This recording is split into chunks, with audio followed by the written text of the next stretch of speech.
Francisco de Paula Rodrigues Alves nasceu no dia 7 de julho de 1848, na fazenda do Pinheiro Velho, em Guaratinguetá, interior de São Paulo. Filho de Isabel Perpétua de Marins e Domingos Rodrigues Alves, ele cresceu em um ambiente que misturava as tradições rurais do interior com as aspirações políticas de sua família. Seu pai, um imigrante português, deixou um legado que Rodrigues Alves reconheceria como fundamental para sua formação. Durante a infância, Rodrigues Alves estudou na pequena escola de sua cidade natal, mas logo sua educação tomaria outro rumo. Aos 11 anos, foi enviado ao prestigiado Colégio Dom Pedro II, no Rio de Janeiro. Lá, ele se destacou como um dos melhores alunos, recebendo prêmios anuais por sua dedicação. Essa fase foi crucial, não apenas pelo aprendizado acadêmico, mas também porque o expôs às influências de figuras que marcariam sua trajetória.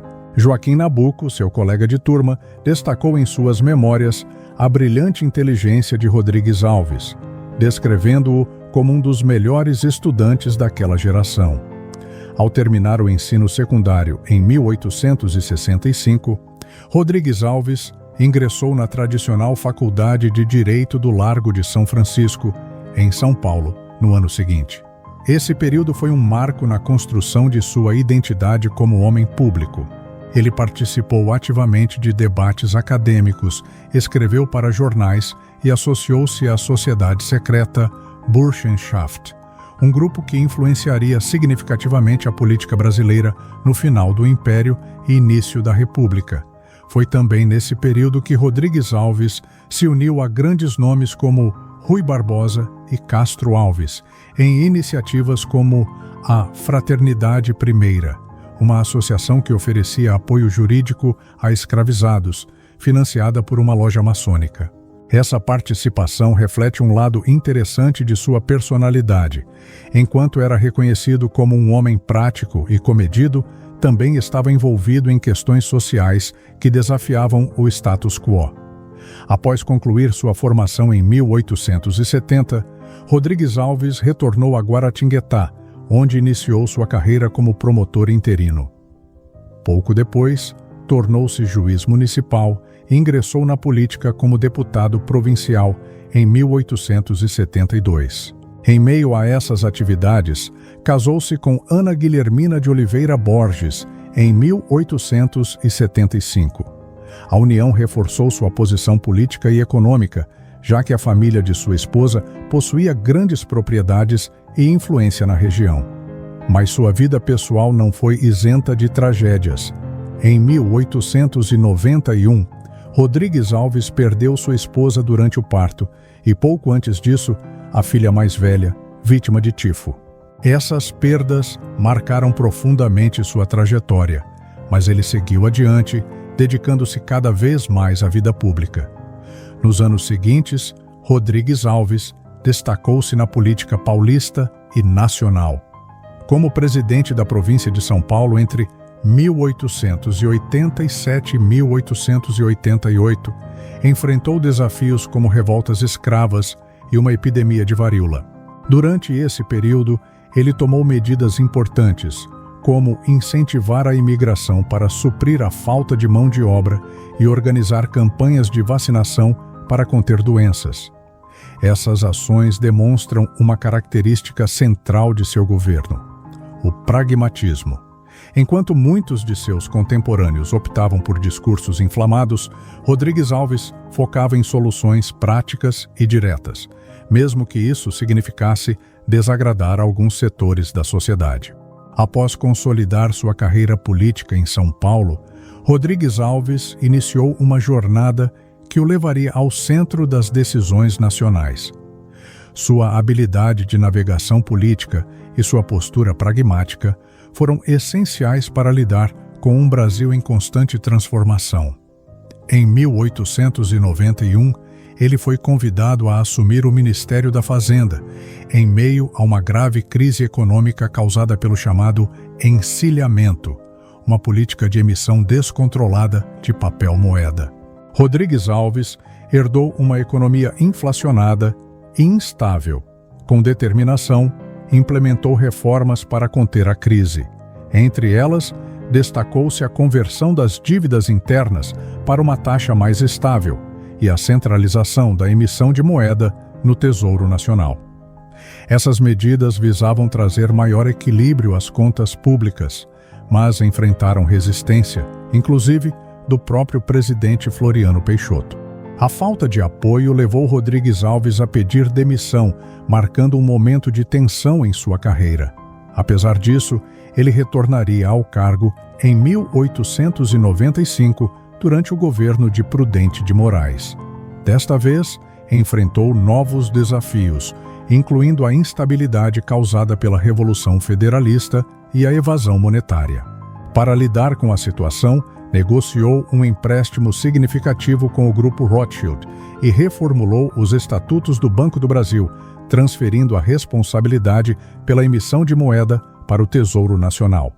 Essa reestruturação foi crucial para estabilizar a economia, mas também evidenciou o caráter técnico e detalhista de Rodrigues Alves, que evitava decisões precipitadas em momentos críticos.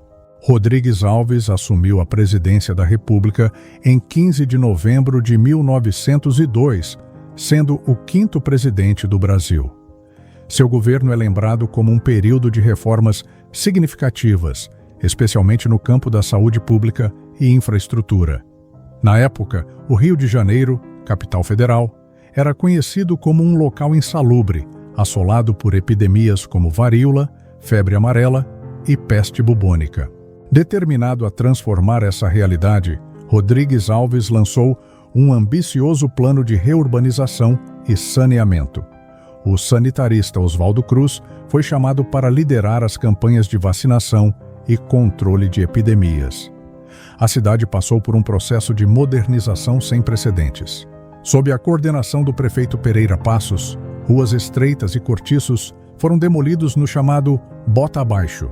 Novas avenidas, como a Avenida Central, foram abertas, inspiradas nas reformas de Paris e Buenos Aires. No entanto, essas mudanças geraram tensões sociais. A obrigatoriedade da vacinação contra a varíola, por exemplo, levou à revolta da vacina em 1904, quando parte da população reagiu violentamente, alegando violação de direitos e desconfiança nas intenções do governo. O governo precisou mobilizar o Exército, a Marinha e as forças policiais para conter os protestos. Apesar das críticas, as reformas sanitárias e urbanísticas deixaram um legado duradouro. O Rio de Janeiro começou a ser reconhecido como uma cidade moderna e, posteriormente, receberia o título de Cidade Maravilhosa. Outro marco do governo Rodrigues Alves foi a expansão da rede ferroviária nacional, fundamental para integrar diferentes regiões do país e impulsionar o transporte de mercadorias, especialmente o café, principal produto de exportação. Além disso, sob sua gestão, foi assinado o Tratado de Petrópolis, que anexou o Acre ao território brasileiro, resolvendo uma disputa territorial com a Bolívia. Essa conquista diplomática, liderada pelo Barão do Rio Branco, garantiu o acesso do Brasil a uma região estratégica durante o ciclo da borracha. No entanto, nem tudo foi progresso. A modernização do Rio de Janeiro levou ao despejo de milhares de famílias pobres, que encontraram abrigo nas encostas dos morros, dando origem às primeiras favelas da cidade.